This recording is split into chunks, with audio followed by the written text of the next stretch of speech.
ইফালে টিংখঙত বৈজ্ঞানিক পদ্ধতিৰে আলু খেতি কৰি সফলতা অৰ্জন কৰিছে একাংশ কৃষকে। টিংখঙৰ দিহিংচাং বহুমুখী সমবায় সমিতি আৰু পেপচিকো প্ৰাইভেট লিমিটেডৰ সহযোগত তথা মন্ত্ৰী বিমল বৰাৰ তৎপৰতাত স্থানীয় খেতিয়কসকলে কৰিছে আলুৰ খেতি।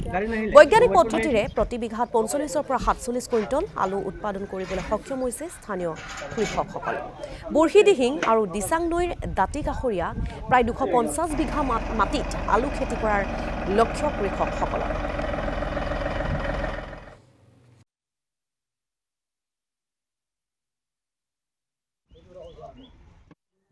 আমাৰ টিংখং সমষ্টিৰ বিশেষকৈ নৈপৰীয়া যিবিলাক উৰ্বৰ কৃষিভূমি সেই অঞ্চলবিলাকত আমি বিগত বৰ্ষৰ পৰা আলু খেতি আৰম্ভ কৰিছোঁ।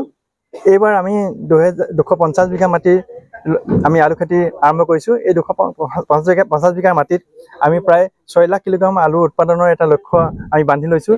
এই বছৰ আমাৰ ৪২ বিঘা খেতি আৰম্ভ কৰিছোঁ। যোৱা বছৰ ৫ বিঘা এনেই ট্ৰায়েল কৰি চাইছিলোঁ। যোৱা বছৰ ভাল প্ৰডাকশ্যন হৈছে। এইবছৰ আজি দুদিন খান্দিছোঁ, লাষ্টত গম পাম কিমান কি প্ৰডাকশ্যন হয়গৈ। ভালেই হ'ব বুলি ভাবিছোঁ বাৰু, আমি আশাবাদী আৰু।